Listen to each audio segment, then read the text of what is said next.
ನಮಗ್ ಗೊತ್ತಲ್ಲ ನಮ್ಮ ಎಮ್ಮೆಲ್ಲೆ ಎಂತವ್ರು.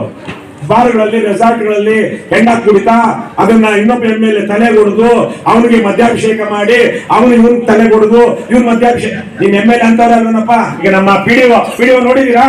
ಫಸ್ಟ್ ಟೈಮ್ ನೋಡ್ತಾ ಇದೀರಾ? ಮೊದಲೇ ಬರ್ತಿದ್ದೀರಾ? ಒಳ್ಳೆಯವ್ರೇನಾ? ತುಂಬಾ ತಿಳ್ಕೊಳ್ಳಿ. ಹಿಂದೆ ಗೌಡ ಇದ್ದ, ಪಟೇಲ ಇದ್ದ, ಕುಲಕರ್ಣಿ ಇದ್ದ, ಶಾನ್ಭೋಗ ಇದ್ದ, ಪಾಂಚಿರು ಅಂತಿದ್ರು. ಅವ್ರ ಊರಿಗೆ ತಂದೆ ತಾಯಿ ಇರ್ತಿದ್ರು. ಇವತ್ತು ಗೌಡ ಪಟೇಲ ಯಾವನು ಇಲ್ಲ, ಕುಲಕರ್ಣಿ ಇಲ್ಲ. ಅದು ಮಾಡಿಸಿದ್ರಂತೆ ಅಕ್ರಮ ಮದ್ಯ ಮಾರಾಟವನ್ನ. ನೀವ್ ಯಾಕೆ ಆತರ ಮಾಡಿಲ್ಲ ಇಲ್ಲಿ ತನಕ? ನಿಮ್ಮೂರು ಈ ಊರು ಕೆಟ್ಟೋದ್ರೆ ನಿಮ್ಗೆ ಉದ್ದಾರ, ನೀವು ಉದ್ದಾರ ಆಗ್ತೀರಾ? ನಿಮ್ಗೆ ಹೆಸರು ಬರುತ್ತಾ? ಊರಿನಲ್ಲಿ ಅಕ್ರಮಗಳು ನಡೀತಾ ಇದ್ರೆ ಅವ್ರಿಗೆ ಇಂಟೆಲಿಜೆನ್ಸ್ ಅವ್ರಿಗೋ ಪೊಲೀಸರಿಗೋ ಅಬಕಾರಿ ಇಲಾಖೆಯವ್ರಿಗೋ ತಿಳಿಸೋ ಜವಾಬ್ದಾರಿ ನಿಮ್ದಿರಲ್ವಾ? ನಿಮ್ ಕೈ ನಿಮ್ ಜವಾಬ್ದಾರಿ ಇರುತ್ತೆ. ಕಂದಾಯ ಇಲಾಖೆ ವ್ಯಾಪ್ತಿಗೂ ಬರುತ್ತೆ. ಇವೆಲ್ಲ ಲಾ ಅಂಡ್ ಆರ್ಡರ್ ವಿಷಯಗಳು. ಪೊಲೀಸರಿಗೆ ಇವ್ರಿಗಷ್ಟೇ ಅಲ್ಲ. ನಿಮ್ಮೂರಲ್ಲಿ ಇಷ್ಟು ಓಪನ್ ಆಗಿ ನಡೀತಾ ಇದೆ ಅಂದ್ರೆ ಅದು ನಿಮ್ಮ ಅಯೋಗ್ಯತನವನ್ನು ತೋರಿಸುತ್ತೆ. ದಯವಿಟ್ಟು ನಿಮ್ಮೂರಿನ ಹುಡುಗ ಈತನೇ ನಾವು ಇವತ್ತು ನಿಮ್ಮೂರಿಗೆ ಬರೋದಿಕ್ಕೆ ಕಾರಣ. ಅದೇ ರೀತಿ ಬಸವಲಿಂಗಪ್ಪ ಊಟ ವ್ಯವಸ್ಥೆ ಮಾಡಿದ್ದಾರೆ ಅಲ್ವೇನಪ್ಪ? ಅವರೇ ಊಟಕ್ಕಲ್ಲದೆ ಸತ್ಪಾತ್ರಕ್ಕೆ ಸಲ್ಲದಯ್ಯ. ಆಮೇಲೆ ಅದನ್ನ ಹೇಳ್ತಾ ಶರಣರಿಗಲ್ಲದೆ ಮಾಡುವ ಅರ್ಥ ವ್ಯರ್ಥ ಕಣಯ್ಯ. ಇವರೆಲ್ಲ ಹುಟ್ಟಿರುವಂತವ್ರು ಶ್ರೀಮಂತರು ಅದನ್ನ ಒಳ್ಳೆ ಕೆಲಸಕ್ಕೆ ಬಳಸಲಿಲ್ಲ ಅಂದ್ರೆ ಅದು ನಾಯಿಯ ಹಾಲು ನಾಯಂಗಲ್ಲದೆ ನೈವೇದ್ಯಕ್ಕೆ ಸಲ್ಲದಯ್ಯ ಅಂತ. ಇವತ್ತು ಅಂತ ಒಂದು ಒಳ್ಳೆಯ ತೀರ್ಮಾನವನ್ನ ತಗೊಂಡು ಅರ್ಥವನ್ನ ಸಾರ್ಥಕ ಮಾಡ್ಕೊಳ್ತಾರೆ. ಅವರ ದುಡ್ಡನ್ನ ಒಳ್ಳೆದಕ್ಕೆ ಬಳಸ್ತಾ ಇದ್ದಾರೆ. ಅದೇ ರೀತಿ ಘೋಷಣೆ ಮಾಡೋದಕ್ಕೆ ಎಲ್ಲೆಲ್ಲಿ ನಮ್ಮ ತಲುಪಬೇಕಾಗುತ್ತೋ ಅದನ್ನ ನಾವು ಸ್ವಂತ ಖರ್ಚಿನಿಂದ ಮಾಡಿ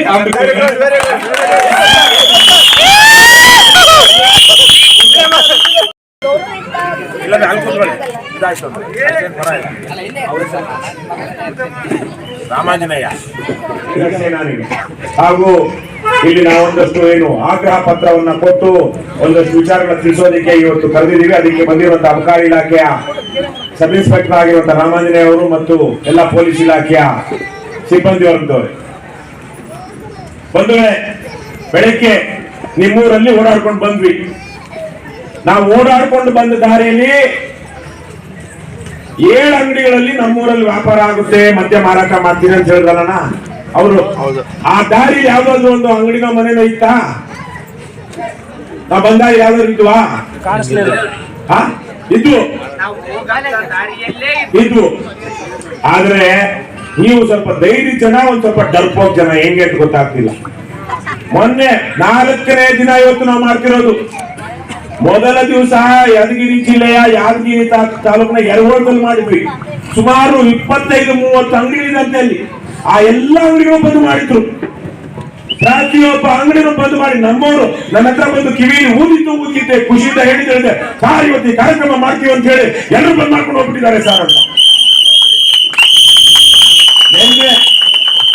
ಗುರುಗುಂಟದಲ್ಲ ಕೊಪ್ಪಳ ಗುರುಗುಂಟದಲ್ಲಿ ವಿಡಿಯೋ ನೋಡಿದ್ದೀರೋ ಇವರು ನೀವು? ನೇರವಾಗಿ ಅಲ್ಲಿ ಯಾವ್ಯಾವ ಪ್ರಕಾಶ್ ರೆಡ್ಡಿ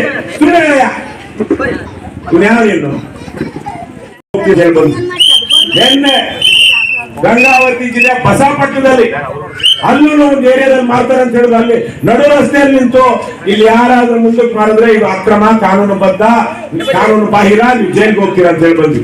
ನೀವು ಯಾರು ಪುಣ್ಯಾತ್ಮರು ಊರಲ್ಲಿ ಬಾಯ್ ಬಿಡ್ತೀರ. ನೀವು ಅವಾಗಿಂದ ಒಂದು ಜನ ಗಂಡಸರು ಪಾಪ ಹೆಣ್ಮಕ್ಳು ಹೇಳಿ ಅಂತ ಕುತ್ಕೊಂಡಿದ್ದೀರಲ್ಲ. ಅದೇನು ನೀವು ಪುಕ್ಕಲ್ರೋ ಏನು ಪುಕ್ಕಲ್ರೋ ಡರ್ಪೋಕ್ಗಳೋ ಗೊತ್ತಿಲ್ಲ. ಅವ್ರು ಬಂದಿದ್ದಾರೆ ಎಕ್ಸೈಸ್ ಡಿಪಾರ್ಟ್ಮೆಂಟ್ನವರು. ಈ ಊರಲ್ಲಿ ಅಕ್ರಮವಾಗಿ ಮದ್ಯ ಮಾರಾಟ ಆಗ್ತಾ ಇದೆ ಅಂತ ಅವ್ರಿಗೆ ನೇರವಾಗಿ ಕೆಲವೊಂದು ಹೆಸರುಗಳು ಹೇಳ್ಬೇಕು. ಈಗಲಾದ್ರೂ ಹೇಳಿ, ಸಮಯ ಇದೆ. ಆದ್ರೆ ಅದಕ್ಕೆ ಮೊದಲೊಂದೆರಡು ವಿಚಾರಗಳನ್ನ ನಾನು ರಾಮಾಂಜನೇಯ ಅವರಿಗೆ ಕೇಳ್ತೀನಿ.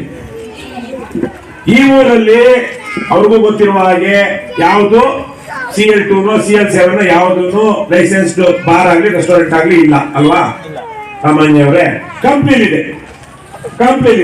ಕಂಪ್ನಿಲಿ ಬಾರ್ ಅಂಡ್ ರೆಸ್ಟೋರೆಂಟ್ ಆಗ್ಲಿ, ವೈನ್ ಸ್ಟೋರ್ ಆಗ್ಲಿ, ಇನ್ಯಾವುದೋ ಲೈಸೆನ್ಸ್ ತಗೊಂಡಿರೋದು ಅವರು ಸಾರಾಯಿ ಮಾರೋದಕ್ಕೆ ಏನಾದ್ರು ಅಥವಾ ವಿಸ್ಕಿನೋ ಬ್ರಾಂದಿನ ಮಾರೋದಕ್ಕೆ ನಿರ್ಬಂಧ ಇದೆಯಾ? ಇಲ್ಲ. ಅದು ಕಾನೂನು ಬದ್ಧ. ಯಾಕಂದ್ರೆ ಅವರು ಸರ್ಕಾರಕ್ಕೆ ಶುಲ್ಕ ಕಟ್ಟಿ ಫೀಸ್ ಕಟ್ಟಿ ಲೈಸೆನ್ಸ್ ತಗೊಂಡಿದ್ದಾರೆ. ಅವರು ಆ ಟೈಮಲ್ಲಿ ಮಾರೋದಿಕ್ಕೆ ಯಾವ ಟೈಮು ಅನುಮತಿ ಇದೆಯೋ ಆ ಟೈಮಲ್ಲಿ ಮಾರೋದಿಕ್ಕೆ ಅವರಿಗೆ ಸರ್ಕಾರದಿಂದ ಅನುಮತಿ ಇದೆ. ನಾವು ಹೋಗ್ಬಿಟ್ಟು ಯಾಕೆ ನೀನ್ ಮಾಡ್ತಾ ಇದೀಯ ಅಂದ್ರೆ ಯಾರ ತಪ್ಪು? ಅವ್ರದ ನಮ್ದೇ ತಪ್ಪು. ಈ ಊರಲ್ಲಿ ಯಾವುದೂ ಇಲ್ಲ. ಹಾಗಾದ್ರೆ ಈ ಊರಲ್ಲಿರುವಂತ 7 ಅಂಗಡಿಗಳಲ್ಲಿ ಮಾಡ್ತಾರಂತೆ. ಅವ್ರೇನ್ ತಪ್ಪು? ಕಾನೂನು ಪ್ರಕಾರ ತಪ್ಪಾಗುತ್ತೆ. ಕೇಳಿಸ್ಕೊಂಡ್ರನಪ್ಪ? ಯಾಕೆ ತಪ್ಪು? ಅವರು ಲೈಸೆನ್ಸ್ ತಗೊಂಡಿಲ್ಲ, ಗೌರ್ಮೆಂಟ್ಗೆ ಶುಲ್ಕ ಕಟ್ಟಿಲ್ಲ, ಮತ್ತು ಯಾವ ಟೈಮಲ್ಲಿ ತಗೋಬೇಕು ಯಾವ ಟೈಮಲ್ಲಿ ಮಾರ್ಬೇಕು ಮಾರಬಾರ್ದು ಅನ್ನೋದನ್ನ ಪಾಲಿಸ್ತಾ ಇಲ್ಲ. ಸರಿ, ಅವ್ರು ಮಾಡ್ತಿರೋ ತಪ್ಪು. ಆದ್ರೆ ಊರಿನ ಜನ ಅಲ್ಲೇ ಹೋಗಿ ಯಾಕೆ ಕುಡಿತಾರೆ? ಕಂಪ್ನಿಗೆ ಹೋಗಿ ಕುಡಿಬೋದಲ್ಲ? ದೂರ ಆಗುತ್ತಂತ. ದೂರ ಆಗುತ್ತೆ. ಅಷ್ಟೇ ಅಲ್ಲ, ದೂರ ಒಂದು ವಿಚಾರ, ಅಲ್ಲಿ ಬಾರ್ ಅಂಡ್ ರೆಸ್ಟೋರೆಂಟ್ಗೋ ವೈನ್ ಸ್ಟೋರ್ಗೋ ಹೋದಾಗ ಅವನು ಉದುರಿ ಸಾಲ ಕೊಡಲ್ಲ. ಬಹುತೇಕವಾಗಿ ಇಲ್ಲಿ ಹೋಗಿ ಕುಡಿಯೋರು ಯಾರಪ್ಪ? ಬಡವರು, ಬಡ ಜನರು. ಅಲ್ವೇನ ತಾಯಿ? ಪಾಪ ಹೆಣ್ಮಗಳು, ನಿಮ್ಮ ಮೇಲಿಂದ ಇರುವಂತ ಹೆಣ್ಮಗಳು ಬೆಳಗ್ಗೆ ನನ್ನ ಜೊತೆ ಇಡೀ ಊರು ಸುತ್ತಾಕ. ಈ ಊರಲ್ಲಿ ಕೂಲಿ ನಾಲಿ ಮಾಡೋರು ಅಂತಾರಲ್ವಾ, ಜಮೀನ್ ಇಲ್ದಿರೋರು, ಗದ್ದೆಯಲ್ಲಿ ಕೆಲಸ ಮಾಡೋರು, ಇನ್ಯಾವುದೋ ಚರಂಡಿ ಅದು ಇದು ಕೆಲಸ ಮಾಡೋರು, ಅವರು ಬಡವರು. ಅವರೇ ತಾನೇನಪ್ಪ ನಿಮ್ಮ ಊರಲ್ಲಿ ಈ ಪೆಟ್ಟಿ ಅಂಗಡಿಗಳಿಗೆ ಮನೆಗಳಿಗೆ ಹೋಗಿ ತಗೊಂಬರ್ದು ಕುಡಿಯೋದು?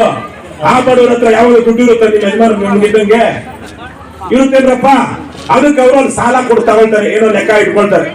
ಅಲ್ಲೇ ಅಲ್ಲಿ ಹೋಗ್ಬಿಟ್ಟು wine store, Basaveshwara wine store ಅಂತ ಇರುತ್ತೆ ಅನ್ಕೊಳ್ಳೋಣ, ಯಾವ್ದೋ ಒಂದು Venkateshwara wine store, SLV bar and restaurant ಅಂತ ಇರುತ್ತೆ. ಅಲ್ಲಿ ಹೋಗಿ ನನ್ ಉದ್ರಿ ಕೊಡೋದ್ರೆ ಏನ್ ಮಾಡ್ತಾನೆ ಅವನು? ಮುಕ್ಳ ಮೇಲೆ ಒಂದ್ ಕಳಿಸ್ತಾನೆ ಅಲ್ವಾ? ಅದಕ್ಕೆ ಇಲ್ಲಿ ಕುಡಿದವ್ ಏನ್ ಮಾಡ್ತಾನೆ? ಇಲ್ಲಿ ಮನೆಯಲ್ಲಿ ಕಿತ್ಕೊಂಡು ಬಂದ, ಇಲ್ಲಿ ಸಾಲ ತೀರಿಸ್ದ, ಮತ್ತೆ ಇನ್ನೊಂದಷ್ಟು ತಗೊಂಡ, ಕುಡುದ, ಕೆಲ್ಸಕ್ಕೂ ಹೋಗ್ಲಿಲ್ಲ, ಅವ್ರ ಮನೆ ಉದ್ದಾರನೂ ಆಗ್ಲಿಲ್ಲ. ಹೆಣ್ಣು ಮಕ್ಕಳ ದುಡಿಮೆ, ಗಂಡಸರ ಕುಡಿತ, ಸಾರ ಹೆಂಡತಿನೋ ಹೆಂಡ ಸಾರ ಈ ಸಹವಾಸ. ಹೀಗಾದ್ರೆ ಎಷ್ಟು ಗೃಹಲಕ್ಷ್ಮಿ ಯೋಜನೆ ಕೊಟ್ರೆ ಏನು, ಜ್ಯೋತಿ ಯೋಜನೆ, ಗೃಹ ಜ್ಯೋತಿ ಯೋಜನೆ ಕೊಟ್ರೆ ಏನು, ಶಕ್ತಿ ಯೋಜನೆ ಕೊಟ್ರೆ ಏನು, ಅನ್ನಭಾಗ್ಯ ಯೋಜನೆ ಕೊಟ್ರೆ ಏನು? ಬಡವರ ಬಡತನ ನಿವಾರಣೆ ಆಗದೆ ಇರೋದಕ್ಕೆ ಇವತ್ತು ಮುಖ್ಯ ಕಾರಣ ಬಡವರ ಮನೆಗಳಲ್ಲಿ, ವಿಶೇಷವಾಗಿ ಗ್ರಾಮೀಣ ಭಾಗದ ಬಡವರ ಮನೆಗಳಲ್ಲಿ ಗಂಡಸರು ಕುಡಿತಾ ಇರೋದು. ಸಿಂಪಲ್. ಹಾಗಾಗಿ ಸರ್ಕಾರ ಹಾಗಾಗಿ ಕಂಪ್ನಿ ಇದೆ, ಇಲ್ಲ ತೆಗೆದಿಲ್ಲ, ಹೆಂಡದಂಗಡಿ ಯಾಕಂದ್ರೆ ತೆಗೆದಿಲ್ಲ? ಕುಡಿತ ಅಷ್ಟು ಸುಲಭವಾಗಿ ಸಿಗಬಾರದು, ಸ್ವಲ್ಪ ಕಂಟ್ರೋಲ್ ಅಲ್ಲಿ ಇಟ್ಕೊಳ್ಬೇಕು.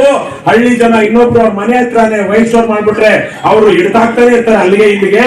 ಹಾಗಾಗಿ ಸ್ವಲ್ಪ ನಿಯಂತ್ರಣದಲ್ಲಿರ್ಲಿ ಅಂತ ಸರ್ಕಾರ ಇಷ್ಟು ವೈನ್ ಸ್ಟೋರ್ ಗಳಿಗಂತ ಅನುಮತಿ ಕೊಟ್ಟಿರೋದು. ಇಲ್ಲ ಅಂದ್ರೆ ಕಿರಾಣಿ ಅಂಗಡಿ ತೆಗೆದಂಗೆ ಜನರಲ್ ಲೈಸೆನ್ಸ್ ಕೊಟ್ಟು ಎಲ್ ಬೇಕಾದ್ರೂ ತೆಗಿಬಹುದಿತ್ತು. ಸರ್ಕಾರ ಈ ಕಡೆ ತೊಟ್ಲು ತೂಗುತ್ತೆ, ಮಗನು ಚೂಡ್ತಾ ಇದೆ. ಈಗ ಬುದ್ಧಿವಂತ ಯಾರಾಗ್ಬೇಕು? ನೀವಾಗ್ಬೇಕು. ಇಷ್ಟೇ ನಾವು ಇವತ್ತು ಎರಡು ವಿಚಾರ ಇಟ್ಕೊಂಡು ಪಾದಯಾತ್ರೆ ಮಾಡಿದ್ವಿ. ಮದ್ಯ ನಿಷೇಧ ಜಾರಿ ಆಗ್ಬೇಕು ಅಂತ. ಅಂದ್ರೆ ಇಡೀ ರಾಜ್ಯದಲ್ಲಿ ಈ ಹೆಂಡ ಸಾರಾಯಿ, ಬಿಸ್ಕಿ, ಬ್ರಾಂದಿ ಏನಿದೆ ಇವೆಲ್ಲ ಬಂದ್ ಆಗ್ಬೇಕು ಅಂತ. ಬಂದ್ ಆದ್ರೆ ನಮ್ ಸರ್ಕಾರ ನಡೆಯಲ್ಲ ಅಂತ ಕೆಲವೊಬ್ರು ಲುಚ್ಚ ಲಫಂಗ್ರೆ ಹೇಳ್ತಾರೆ. ಲುಚ್ಚ ಲಫಂಗ್ರೆ ಹೇಳೋದು. ಮಹಾತ್ಮ ಗಾಂಧೀಜಿ ಹುಟ್ಟಿದ ರಾಜ್ಯ ಯಾವುದು? ನೀನೇನಮ್ಮ ಇಲ್ಲಿರೋರು ಹೇಳಿ ಯಾವ್ದಣ್ಣ? ಇವತ್ತಿನ ಪ್ರಧಾನಿ ಯಾರು? ನರೇಂದ್ರ ಮೋದಿ. ನೀನು ಇದು ಕ್ಯೂಸ್ ಅಲ್ಲ. ಇವತ್ತಿನ ಪ್ರಧಾನಿ ಯಾರಣ್ಣ? ಎಷ್ಟು ಜನ ಗೊತ್ತಿರಲ್ಲ, ಗೊತ್ತಿರಪ್ಪ. ಮುಖ್ಯಮಂತ್ರಿ ಯಾರಂದ್ರೆ ಇಲ್ಲಿರೋ ಅರ್ಧ ಜನಕ್ಕೆ ಹೆಣ್ಮಕ್ಳು ಸೇರ್ತ ಗೊತ್ತಿಲ್ಲ. ಯಾರಪ್ಪ ಇವತ್ತಿನ ದೇಶದ ಪ್ರಧಾನಮಂತ್ರಿ? ನರೇಂದ್ರ ಮೋದಿ. ಮೋದಿ ಅಲ್ಲಣ್ಣ. ಮೋದಿ ಅದಕ್ಕೆ ಮೊದಲು ಏನಾಗಿದ್ರು?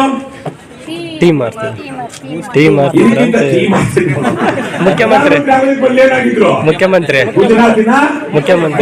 ಆಗಿದ್ರು. ಗುಜರಾತಿನ ಮುಖ್ಯಮಂತ್ರಿ ಆಗಿದ್ರು. ಅಲ್ಲಿ ಆವತ್ತಿನಿಂದ ಸ್ವಾತಂತ್ರ್ಯ ಬಂದಾಗಿಂದ ಇದು ಸ್ವಾತಂತ್ರ್ಯ ತಂದುಕೊಟ್ಟಿದ್ರು ಮಹಾತ್ಮ ಗಾಂಧೀಜಿ. ಹಾಗಾಗಿ ನಾವು ಗುಜರಾತ್ ನಲ್ಲಿ ಸಾರಾಯಿ ಮಾರಾಟ ಮಾಡೋದಕ್ಕೆ ಅವಕಾಶ ಇಲ್ಲ ಅಂತೇಳಿ 1947ರಿಂದ ಇವತ್ತಿನ ತನಕ ಅಲ್ಲಿ ಹೆಂಡ, ಸಾರಾಯಿ, ಬಿಸ್ಕಿ, ಬ್ರಾಂದಿ ಮಾರಾಟ ಇಲ್ಲ. ಮದ್ಯ ನಿಷೇಧ ಇದೆ ದೇಶದಲ್ಲಿ. ಮದ್ಯ ನಿಷೇಧ ಸ್ವಾತಂತ್ರ್ಯ ಬಂದಾಗಿಂದ ಇರುವಂತ ರಾಜ್ಯ ಯಾವುದು? ಗುಜರಾತ್. ಗುಜರಾತಿನ ಮುಖ್ಯಮಂತ್ರಿ ಆಗಿದ್ದವ್ರು ಯಾರು? ಇವತ್ತಿನ ಪ್ರಧಾನಮಂತ್ರಿ. ಅಲ್ಲಿ ಹಾಗಾದ್ರೆ ಗುಜರಾತ್ ನಡೀಲಿಲ್ವಾ? ನಮಗಿಂತ ಚೆನ್ನಾಗಿ ನಡೀತಾ ಇದೆ ಅದು. ನಮಗಿಂತ ಶ್ರೀಮಂತವಾದ ರಾಜ್ಯ ಗುಜರಾತ್. ನಮಗಿಂತ ಶ್ರೀಮಂತವಾದ ರಾಜ್ಯ ಕೇರಳದಲ್ಲೂ ಅಷ್ಟೇ. ಎಲ್ಲಂದ್ರಲ್ಲಿ ಬಾರ್ಗಳಿಲ್ಲ, ಕ್ಯೂ ನಿಂತ್ಕೊಳ್ಬೇಕು. ರೇಷನ್ ಅಂಗಡಿ ಕ್ಯೂ ನಿಂತ್ಕೊಂಡಂಗೆ ಎಂಡ ತಗೋಬೇಕು ಅಂದ್ರೆ.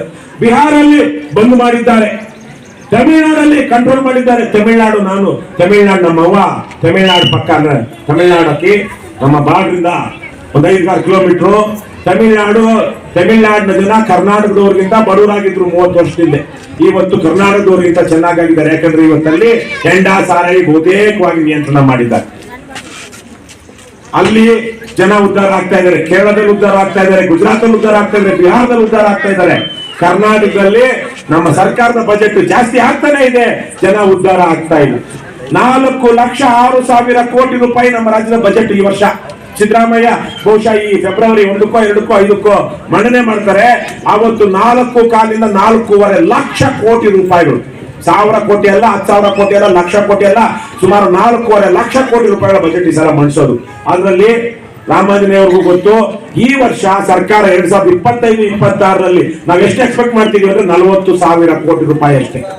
4 ಲಕ್ಷ ಕೋಟಿಲಿ ನನ್ನ ಬಟ್ಟೆಗೆ ಒಳಗಡೆ ಪುಟ್ಗೋಸಿ ಬಂದು ಇವತ್ತೇನ್ ಕಟ್ಕೊಂಡು ಹಾಕೊಳ್ತಿದ್ವಿ, ನಾವು ಅಂಡರ್ವೇರ್ ಹಾಕೊಳ್ತಾ ಇದ್ವಿ ಅಲ್ವೇಣ್ಣ? ಇಲ್ಲಾಂದ್ರೆ ಹಳಬ್ರೆಲ್ಲ ಏನ್ ಮಾಡ್ತಿದ್ವಿ, ಪುಟ್ಗೋಸಿ ಕಟ್ಕೊಳ್ತಾ ಇದ್ವಿ. ಪುಟ್ಗೋಸಿ ಅಷ್ಟೇ ಬಟ್ಟೆ, ಮೈ ಮೇಲೆ ಇರೋ ಬಟ್ಟೆಗೆ ಪುಟ್ಗೋಸಿ ಎಷ್ಟಾನೋ ಅಷ್ಟೇನೆ. ಏನು 40,000 ಕೋಟಿ ರೂಪಾಯಿ ಸರ್ಕಾರಕ್ಕೆ, ಅವರ ಲಕ್ಷಾಂತರ ಕೋಟಿ. ನಮ್ಮ ದೇಶದ ಬಜೆಟ್ 50 ಲಕ್ಷ ಕೋಟಿ ರೂಪಾಯಿಗಳು ಭಾರತ ದೇಶದ. ಅದಕ್ಕೆ ಬರೀ ಸಾರಾಯಿನ ನಡೀತಾ ಇದೆ ಸರ್ಕಾರ, ಇಲ್ಲ ಬರೀ ಸುಳ್ಳು ಹೇಳ್ತಾ ಇದ್ದಾರೆ. ಆದ್ರೆ ಮದ್ಯ ನಿಷೇಧ ಅವ್ರು ಮಾಡಲ್ಲ. ಯಾಕೆಂದ್ರೆ ನಮಗ್ ಗೊತ್ತಲ್ಲ, ನಮ್ಮ MLA ಎಂತವ್ರು ಬಾರ್ಗಳಲ್ಲಿ ರೆಸಾರ್ಟ್ಗಳಲ್ಲಿ ಹೆಂಡ ಕುಡಿತಾ ಅದನ್ನ ಇನ್ನೊಬ್ಬ MLA ತಲೆ ಹೊಡೆದು ಅವನಿಗೆ ಮದ್ಯಾಭಿಷೇಕ ಮಾಡಿ ಅವನು ಇವ್ನ ತಲೆ ಹೊಡೆದು ಇವ್ನ ಮದ್ಯಾಭಿಷೇಕ. ನೀನ್ MLA ಅಂತವ್ರಲ್ವನಪ್ಪ, ನಮ್ಮ MLA ಅಂತವ್ರಲ್ವಾ? ಹೆಂಡ ಕುಡಿದಾಗ ಈಗಲ್ಟನ್ ರೆಸಾರ್ಟ್ ಅಲ್ಲಿ ಕುಡಿದು ಕೋಪ ಬಂದು ಪಕ್ಕದ ಕ್ಷೇತ್ರದ MLA ತಲೆ ಹೊಡೆದು ಅವನ ಮೇಲೆಲ್ಲ ಬೀರಾಯ್ತು. ಇಂಥ MLAಗಳು ಮಿನಿಸ್ಟರ್ ಇಟ್ಕೊಂಡು ಅವ್ರು ಮದ್ಯ ನಿಷೇಧ ಮಾಡ್ತಾರ? ಮಾಡಲ್ಲ. ಯಾಕಂದ್ರೆ ಅದೇ ಹಣ ಹೆಂಡ ಹಂಚ ಅವ್ರಿಗೆ ಬರ್ತಾರೆ. ಹಾಗಾಗಿ ಇವ್ರು ವ್ಯಾಪ್ತಿ ಬರಲ್ಲ. ಏನು ಮದ್ಯ ನಿಷೇಧ ಮಾಡಿ ಅಂತ ನಾವು ರಾಮಾಂಜನೇಯ ಅವ್ರು ಕೇಳಿದಾಗುತ್ತೇನಪ್ಪ? ಆಗಲ್ಲ. ಅದನ್ನ ನಾವು ಸರ್ಕಾರಕ್ಕೋ ಬೇರೆ ಜನಕ್ಕೋ ಕೇಳ್ಕೊಳ್ಳೋಣ. ಆದ್ರೆ ಅವರೇ ಹೇಳಿದಾಗೆ ಈ ಊರಲ್ಲಿ ಅಕ್ರಮ ಮದ್ಯಮ ಅಂದ್ರೆ ಈ ಊರಲ್ಲಿ ಏನ್ ಮಾರಾಟ ಮಾಡ್ತಾ ಇದ್ರೆ ಯಾರಾದ್ರೂ ಅದು ಅಕ್ರಮ. It is outright unlawful illegal criminal activity. It's an outright illegal criminal activity. ಏನು? ಸಂಪೂರ್ಣವಾಗಿ ಅಕ್ರಮ, ಕಾನೂನು ಬಾಹಿರ ಅಪರಾಧ ಚಟುವಟಿಕೆ.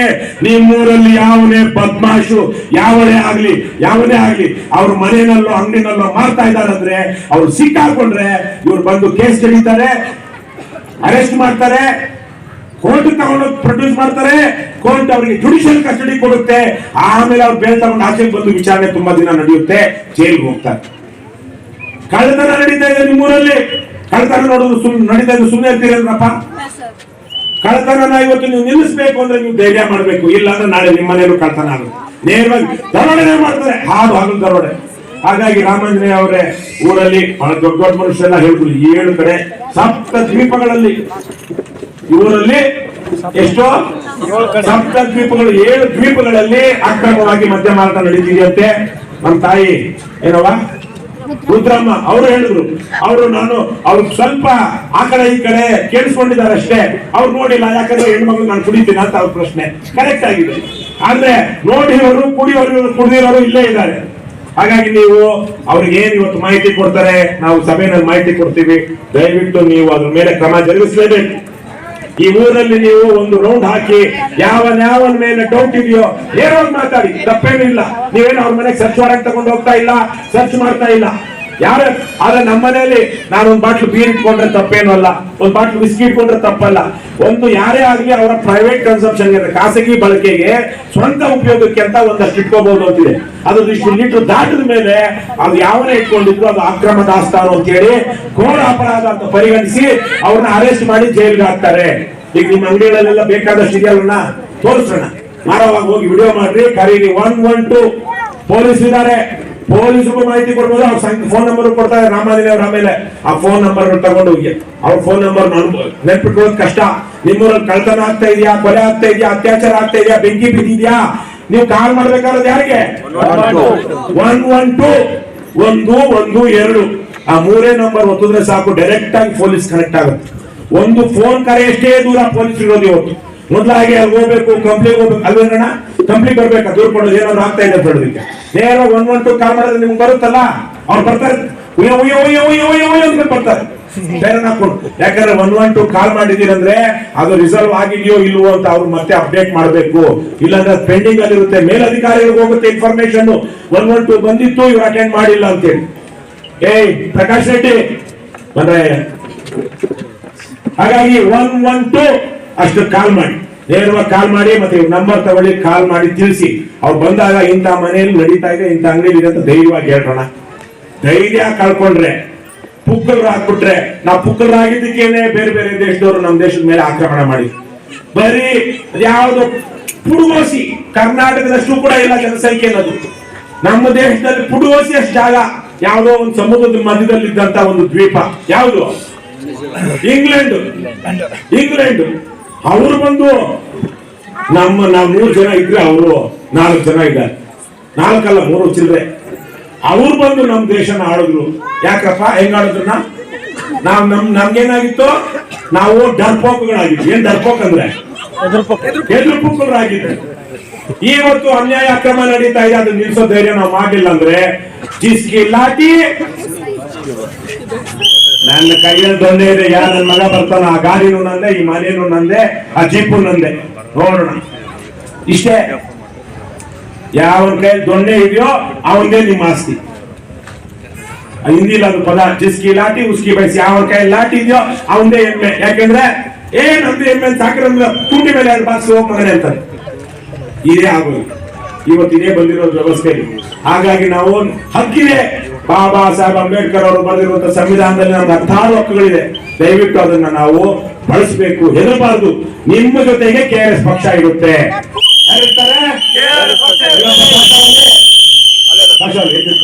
ನಿಮ್ಮೂರಿನ ಹುಡುಗ ಈತನೇ ನಾವು ಇವತ್ತು ನಿಮ್ಮೂರಿಗೆ ಬರೋದಿಕ್ಕೆ ಕಾರಣ. ಅದೇ ರೀತಿ ಬಸವಲಿಂಗಪ್ಪ ಅವರು ಊಟದ ವ್ಯವಸ್ಥೆ ಮಾಡಿದ್ದಾರೆ ಅಲ್ವೇನಪ್ಪ? ಅವರೇ ಊಟದ ವ್ಯವಸ್ಥೆ ನಿಮ್ಮಲ್ಲಿ 16 ಜನ ಮಾಡಿದ್ದಾರೆ. ಏನಪ್ಪ ರುದ್ರಮ್ಮ, ನಾಳೆಯಿಂದ ಯಾರಾದ್ರೂ ನಿಮ್ಮೂರಲ್ಲಿ ಮಾಡಿದ್ರೆ ನಮ್ಮ ಭಾಷಾವಣಿಗೆ. ಆಮೇಲೆ ಇವತ್ತು ಬಂದಾಗಿದೆಯೋ ಇಲ್ಲವಾ? ಇವತ್ತು ಬಂದಾಗಿದೆಯೋ ಇಲ್ವಾ? ನಾಳೆ ಬಂದು ಬಂದಾಗಬೇಕು ಅಂದ್ರೆ ಯಾರ ಮೇಲೆ ನಿಂತಿದೆ ಅದು? ಯಾರ ಮೇಲೆ? ನಿಮ್ಮ ಮೇಲೆ. ನಿಮ್ಮೂರಿನ ಜನರ ಯೋಗ್ಯತೆ ಮೇಲೆ ನಿಮ್ಮೂರಲ್ಲಿ ಬಂದಾಗುತ್ತೋ ಇಲ್ವೋ ಅನ್ನೋದು ನಿಂತಿದೆ. ನಿಮ್ಗೆ ಯೋಗ್ಯತೆ ಇದ್ರೆ ನಿಲ್ಲಿಸ್ತೀರಾ, ಯೋಗ್ಯತೆ ಇಲ್ಲ ಅಂದ್ರೆ ಕುಡಿತಾ ಇದ್ದೀರಾ. ಇಷ್ಟೇ. ನಿಲ್ಬೇಕು, ಬಡವರು ಉದ್ಧಾರ ಆಗ್ಬೇಕು, ಜನ ಉದ್ಧಾರ ಆಗ್ಬೇಕು. ನಾವು ಕಟ್ಟುವ ತೆರಿಗೆ ಹಣ ಸದುಪಯೋಗ ಆಗ್ಬೇಕು ಅಂದ್ರೆ ಇವತ್ತು ಹೆಂಡದ ವ್ಯಾಪಾರ, ಹೆಂಡ ಕುಡಿತ, ವಿಶೇಷವಾಗಿ ಬಡವರು ಬಲಿ ಆಗ್ತಾ ಇರೋದು ನಿಲ್ಬೇಕು. ಇಷ್ಟನ್ನ ನಾನು ನಿಮ್ಮೆಲ್ಲರೂ ಕೈ ಮುಗಿದು ಕೇಳ್ಕೊಳ್ತೀನಿ, ದಯವಿಟ್ಟು ಮಾಡಿ. ಇಷ್ಟು ಮಾಡಿ ಅಂತ ಕೇಳ್ಕೊಳ್ತಾ ಅವರಿಗೆ ರಾಮಾಂಜನೇಯ ಅವರಿಗೆ ನಾವೊಂದು ಮನವಿ ಪತ್ರ ಕೊಡ್ತೀವಿ. ಅದಕ್ಕೆ ಮೊದಲು ನಾವ್ ಇಷ್ಟೆಲ್ಲ ಮಾಡ್ತೀವಲ್ಲ,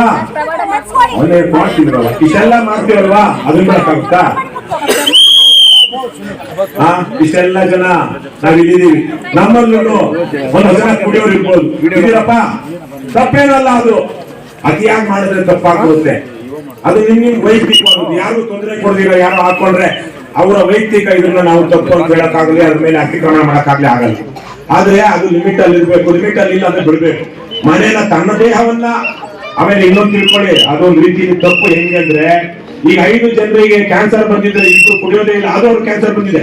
ಇನ್ನು 3 ಜನಕ್ಕೆ ಕ್ಯಾನ್ಸರ್ ಬಂದಿದೆ, ಅದು ಕುಡಿತಾನೆ ನೇರ ಒಂದು ಕಾರಣ. ಯಾರು ಕ್ಯಾನ್ಸರ್ ಬಂದಿರೋರಲ್ಲಿ ಹೆಚ್ಚು ಜನ ಕ್ಯಾನ್ಸರ್ ಬಂದಿರೋದು ಯಾರಿಗೆ ಅಂದ್ರೆ ಕುಡಿಯೋರಿಗೆ. ಹಾಗಾಗಿ ನಿಮ್ ಇಷ್ಟ. ಆದ್ರೆ ಕುಡಿಯೋದು ಬಿಡಿ ಅಂತ ನಾವು ಕೇಳ್ಕೊಳ್ತೀವಿ. ಆದ್ರೆ ನಮ್ಮ ಪ್ರೀತಿ ಪಾತ್ರರು ಹೆಣ್ಣು ಮಕ್ಕಳು, ಅವ್ರ ಮಗನೋ, ಅಳಿಯನೋ, ಅಮ್ಮನೋ, ಅಪ್ಪನೋ ಯಾರು ಇರ್ತಾರಲ್ಲವ ನಿಮ್ಮ ಮನೇಲಿ, ಅವರೆಲ್ಲ ಕುಡಿತಿದ್ದಾರೆ. ಈಗ ಅವ್ರನ್ನೇನ್ ಮಾಡ್ಬೇಕು? ನಾವು ಏನ್ ಮಾಡ್ಬೇಕವ? ಬಿಡಿಸ್ಬೇಕೋ ಬೇಡವಾ? ಬಿಡಿಸೋದಕ್ಕೆ ನಮ್ಮ ಪ್ರಯತ್ನ ಇರ್ಬೇಕೋ ಬೇಡವಾ? ಬಡಿತಾನೆ ಇನ್ನೊಂದು ಮಾಡ್ತಾನೆ, ಆದ್ರೂ ನಾವೇ ಬಿಟ್ಟು ಹೋಗ್ಬಿಡ್ತೀವಾ? ಅಯ್ಯೋ, ಅವ್ರಿಗೆ ಉಪವಾಸ ಸಾಧ್ಯ ಆದ್ರೆ ಉಪವಾಸ ಕೆಡಬೇಕು. ಸಾಧ್ಯ ಆದ್ರೆ ರಾತ್ರಿ ಮನೆ ಬಾಗಿಲು ತೆಗಿಬಾರ್ದು, ಆಚೆ ಚರಂಡಿಯಲ್ಲಿ ಬಿದ್ದಿರ್ಲಿ.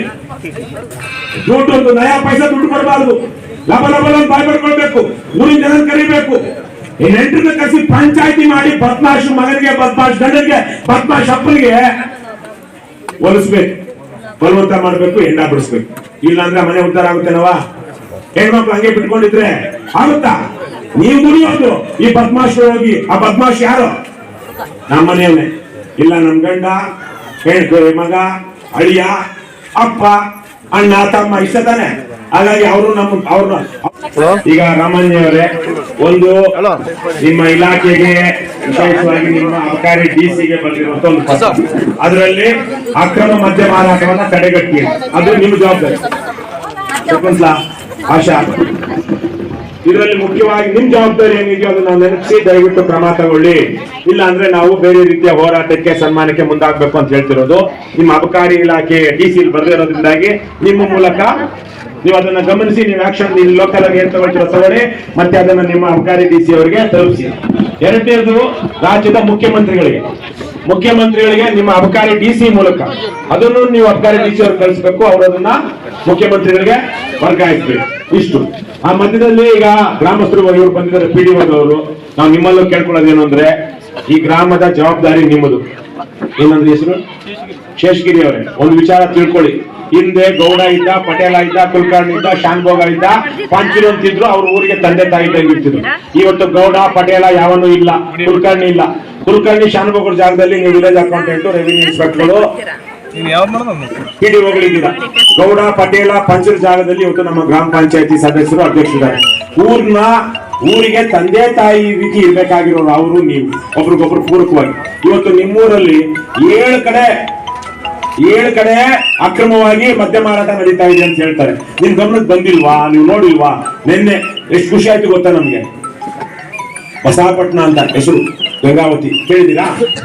ಗಂಗಾವತಿ ತಾಲೂಕಿನ ಬಸವಪಟ್ಟಣದಲ್ಲಿ ಗ್ರಾಮ ಪಂಚಾಯತಿ ಅಧ್ಯಕ್ಷರು ಬಂದು ನಮ್ಮ ಜೊತೆ ಕೂತ್ಕೊಂಡಿದ್ರು, ಗ್ರಾಮ ಪಂಚಾಯತಿ ಸದಸ್ಯ ಬಂದು ನಮ್ಮ ಜೊತೆ ಕೂತ್ಕೊಂಡಿದ್ರು.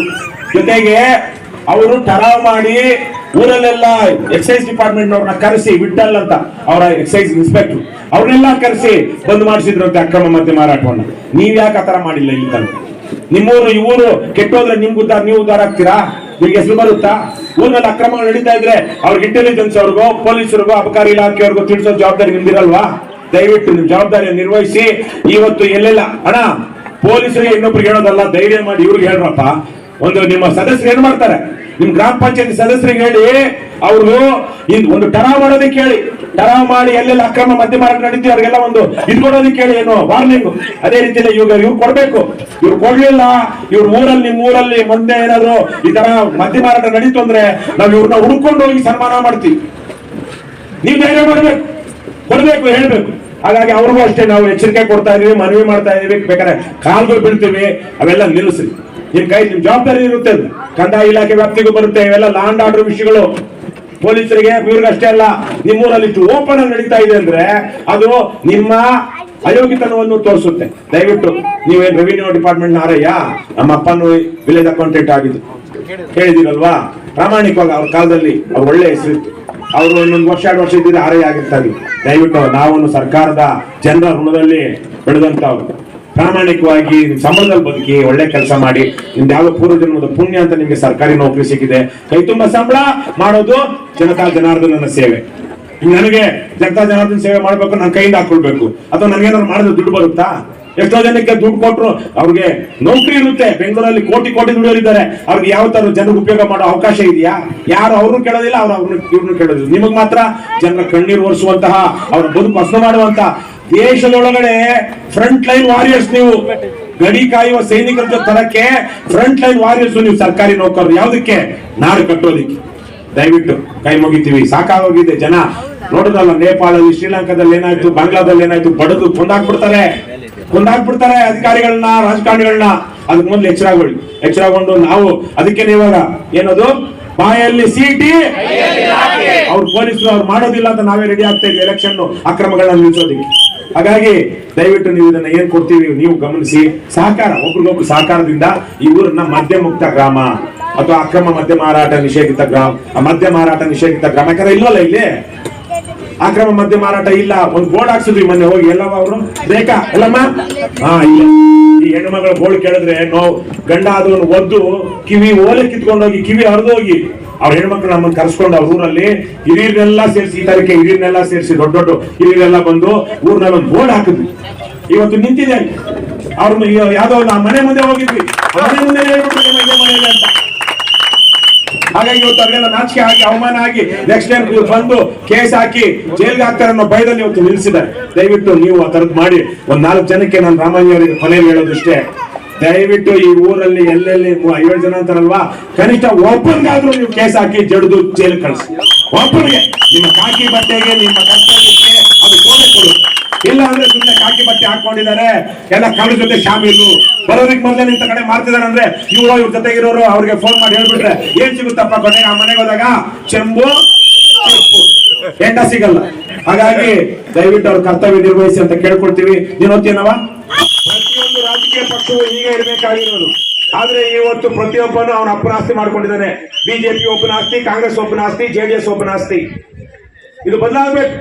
ಅದಕ್ಕೇನೆ ನಾವು ಇವತ್ತು ಈ ತರ KRS ಪಕ್ಷದವರು ನೋಡಪ್ಪ, ಅದು ಸಾಶಾವಲಿ ಇವರೆಲ್ಲ ಹೋಗಿ ಬಿಜೆಪಿ ಕಾಂಗ್ರೆಸ್ ಅಲ್ಲಿ ಲೀಡರ್ ಆಗೋದಕ್ಕಾಗುತ್ತಾ? ಬಿಜೆಪಿ ಕಾಂಗ್ರೆಸ್ ಅಲ್ಲಿ ಲೀಡರ್ ಆಗ್ಬೇಕು ಅಂದ್ರೆ ಈ ಬೆಳಗ್ಗೆ ಉಂಗ್ರ ಹಾಕೊಂಡಿರ್ಬೇಕು, ಕುತ್ತಿಗೆಗೆ ನಾಯಿ ಚೆನ್ನ ಹಾಕೊಂಡಿರ್ಬೇಕು, ಬಿಳಿಯಾದ ಗರಿಗರಿಯಾದ ಬಟ್ಟೆ ಹಾಕೊಂಡು ಫಳಫಳ ಅಂತ ಹೊಡೆಯೋ ಶೂ ಹಾಕೊಂಡಿರ್ಬೇಕು. ಏನಪ್ಪ ಇದೆ ಕಿತ್ತೋಗಿರೋ ಚಪ್ಪಲಿ, ಇದು ಯಾವ್ದೋ ಒಂದು ಜಾಕೆಟ್ ಟಿ ಶರ್ಟ್. ಆದ್ರೂ ಒಬ್ಬ ಲೀಡರ್ ಇವತ್ತು ಅವರು 100 ರೂಪಾಯಿ ಕೊಟ್ಟು ಸದಸ್ಯತ್ವ ತಗೊಂಡಿದ್ದಾರೆ. ಅವರು ಇವತ್ತು ಯಾವುದೇ ಸರ್ಕಾರಿ ಕಚೇರಿಗೆ ಹೋದ್ರೆ ಟಿ ಶರ್ಟ್ ಹಾಕೊಂಡು ಸರ್ಕಾರಿ ಅಧಿಕಾರಿಗಳು, ಅವರು ಶೇಷಗಿರಿ ಇರ್ಬೋದು, ಜಗದೀಶ್ ಇರ್ಬೋದು, ಅವರು ರಾಮಾನ್ಯ ತೇನ ಅಧಿಕಾರಿ ಬಂದಿರೋ ಅಧಿಕಾರಿಗಳು ಅವ್ರಿಗೆ ಗೌರವ ಕೊಟ್ಟು ಇವರು ಪ್ರಾಮಾಣಿಕವಾಗಿದ್ದಾರೆ, ಪ್ರಾಮಾಣಿಕವಾದ ಕೆಲಸಕ್ಕೆ ಬಂದಿದ್ದಾರೆ ಅಂತ ಹೇಳಿ ಗೌರವ ಕೊಟ್ಟು ಕೆಲಸ ಮಾಡ್ಕೊಡ್ತಾರೆ. ನಾವು KRS ಪಕ್ಷದವ್ರು ಯಾರು ಇವತ್ತು ಎಲ್ಲೂ ಲಂಚ ಕೊಡ್ತಾ ಇಲ್ಲ. KRS ಪಕ್ಷ ಹೆಸರೇಳ್ಕೊಂಡು ಬಿಜೆಪಿ ಕಾಂಗ್ರೆಸ್ ಕಾರ್ಯಕರ್ತರು ಕೂಡ ಲಂಚ ಕೊಡ್ತಾ ಇಲ್ಲ. ಮೂರ್ಖರು ಗೊತ್ತಾಗಿಲ್ಲ ಅಷ್ಟೇ ಇನ್ನು ಈ ಶಕ್ತಿನ ಬಳಸೋದಿಕ್ಕೆ. ಹಾಗಾಗಿ ಇದು ಜನರ ದೇಣಿಗೆ ನಡೀತಿರೋದ್ರಿಂದಾಗಿ ಇಷ್ಟ ಆಗಿದೆ. ಇವತ್ತು ನಿಮ್ಮೂರಿನ ಏನು ಬಸಲಿಂಗಪ್ಪ ಅವರು ಪರವಾಗಿಲ್ಲ, ಅದೇನು ಸೇರ್ಬೇಡ ಹಂಗೆ ಸಾಲ ಬಸಲಿಂಗಪ್ಪ ಅವರು ನಮಗೆಲ್ಲ ಊರವರಿಗೆಲ್ಲ ಸೇರಿ ಮಾಡಿದ್ದಾರೆ. ನಿನ್ನೆ ರಾತ್ರಿ ಬಂದಿದ್ರು, ಅದೆಷ್ಟೋ ಎಕರೆ ಜಮೀನ್ ಇದೆ ಅಂದ್ರು. ಅವ್ರು ಯಾರೋ ಹೇಳಿದ್ರು, ಎಷ್ಟೇನು ಕೇಳಿಲ್ಲ. ನಾನು ಹೇಳಿದೆ, ಕನಕದಾಸರದೊಂದು ಮಾತಿದೆ ಕಣ್ರಪ್ಪ, ನುಡಿ ನಡೆಯುವ ಕಾಲದಲ್ಲಿ ದಾನ ಮಾಡದೆ ಇರಲು ಅಡವಿಯೊಳು ಕೆರೆ ತುಂಬಿ ಬತ್ತಿದಂತೆ. ಅರ್ಥ ಆಯ್ತು ಅಂದ್ರಣ? ಎಷ್ಟು ಶ್ರೀಮಂತಿಗೆ ಇದ್ರೆ ಅಂದ್ರಪ್ಪ. ಅದನ್ನ ಸದ್ಧರ್ಮಕ್ಕೆ ಬಸವಣ್ಣ ಮಾತು ಹೇಳ್ತಾರೆ. ಏನದು ಏನ್ ಸತ್ಪತ್ರಕ್ಕೆ ಸಲ್ಲದಮ್ಮ? ಪಾಪಿಯ ಧನ ಪ್ರಾಯಶ್ಚಿತ್ತಕ್ಕಲ್ಲದೆ ಸತ್ಪಾತ್ರಕ್ಕೆ ಸಲ್ಲದಯ್ಯ. ಆಮೇಲೆ ಅದನ್ನ ಹೇಳ್ತಾ, ಶರಣರಿಗಲ್ಲದೆ ಮಾಡುವ ಅರ್ಥ ವ್ಯರ್ಥ ಕಣಯ್ಯ. ಇವರೆಲ್ಲ ದುಡ್ಡಿರುವಂತವ್ರು ಶ್ರೀಮಂತರು ಅದನ್ನ ಒಳ್ಳೆ ಕೆಲಸಕ್ಕೆ ಬಳಸಿಲ್ಲ ಅಂದ್ರೆ ಅದು ನಾಯಿಯ ಹಾಲು ನಾಯಂಗಲ್ಲದೆ ನೈವೇದ್ಯಕ್ಕೆ ಸಲ್ಲದಯ್ಯ ಅಂತ. ಇವತ್ತು ಅಂತ ಒಂದು ಒಳ್ಳೆಯ ತೀರ್ಮಾನವನ್ನ ತಗೊಂಡು ಅರ್ಥವನ್ನ ಸಾರ್ಥಕ ಮಾಡ್ಕೊಳ್ತಾರೆ. ಅವರ ದುಡ್ಡನ್ನ ಒಳ್ಳೆದಕ್ಕೆ ಬಳಸ್ತಾ ಇದ್ದಾರೆ. ಅದೇ ರೀತಿನೇ ಅದನ್ನ ಏನು ನಾನು ಜನರ ಒಳ್ಳೇದಕ್ಕೆ ಖರ್ಚು ಮಾಡ್ತಾ ಅವರೂ ಸಹ ನುಡಿ ನಡೆಯುವ ಕಾಲದಲ್ಲಿ ದಾನ ಮಾಡುವಂತ ಸ್ಥಿತಿ ಬಂದಿದ್ದಾರೆ. ನಿಮ್ಮಲ್ಲಿ 100 ಜನ ರಾಜ್ಯದಲ್ಲಿ ಇದ್ದಾರೆ, ಲಕ್ಷಾಂತರ ಜನ ಇದ್ದಾರೆ ಶ್ರೀಮಂತರು. ಆದ್ರೆ ಯಾವನೋ ಪುಣ್ಣನೋ ಪೋಖ್ರಿನೋ ಪರೋಡಿನೋ ಬಂದ ಅಂದ್ರೆ ಅವ್ನ ಜೊತೆ ಫೋಟೋ ತಗೊಳ್ಳೋದಿಕ್ಕೆ, ಅವ್ನಿಗೇನೋ ಬೀರ್ ಕೊಡ್ಸೋದಿಕ್ಕೆ, ಬಾರ್ ಕರ್ಕೊಂಡು ಹೋಗಿ ಮಾಂಸ ಮಾಡಿಸಿ ಅವ್ನ ಬೇಕಾದ್ರೆ ಹೆಣ್ಣುಗಳನ್ನು ಸಪ್ಲೈ ಮಾಡ್ತಾರೆ. ಇವತ್ತು ಅಂತ ಹಲ್ಕಾಗಳಿದ್ದಾರೆ ಶ್ರೀಮಂತರಾಗಿರೋರು ಇವತ್ತು. ಅದರಲ್ಲಿ ನಿಮ್ಮಲ್ಲಿ ಯಾರಾದ್ರೂ ಆ ತರ ಇದ್ರೆ ಹೃದಯ ಶ್ರೀಮಂತಿಕೆ ಒಂದು, ಅರ್ಥ ಶ್ರೀಮಂತಿಕೆ ಒಂದು, ಎರಡೂ ಇರ್ಬೇಕು. ಎರಡೂ ಇದ್ದವ್ರು ಜವಾಬ್ದಾರಿ ಜಾಸ್ತಿ. ಹೃದಯ ಶ್ರೀಮಂತಿಕೆ ಇದೆ, ದುಡ್ಡಿಲ್ಲ ಅಂದಾಗ ಅವನೇನೋ ಒಳ್ಳೆ ಕೆಲಸ ಮಾಡ್ಕೊಂಡು ಅವನ ಕೈಲಾಗಿದ್ ಮಾಡ್ತಾನೆ.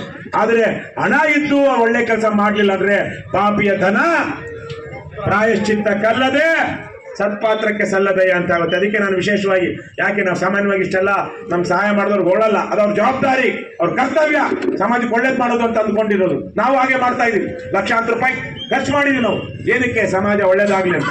ಹಾಗಾಗಿ ಅಂದ್ರೆ ಇವತ್ತು ನಿಮ್ಗೆಲ್ಲ ಗೊತ್ತಾಗ್ಲಿ, ನೀವು ಯಾರಾದ್ರೂ ಪುಣ್ಯಾತ್ಮರಿದ್ರೆ 10, 100, 500, 1000 ಕೊಡೋ ಹಾಗಿದ್ರೆ ಬಂದು ನಮ್ಮ ಟಿ ಶರ್ಟ್ ಹಾಕಿರೋರ್ಗೆ ಹೇಳಿ, ಫೋನಲ್ಲೇ QR ಕೋಡ್ ಇರುತ್ತೆ, ಫೋನ್ ಪೇ ಮಾಡಿ ಸಪೋರ್ಟ್ ಮಾಡ್ರಪ್ಪ. Thank you. ಈಗ ಬಸಲಿಂಗಪ್ಪ ಅವರಿಗೆ ಹಾರ ಹಾಕ್ಬೇಕು.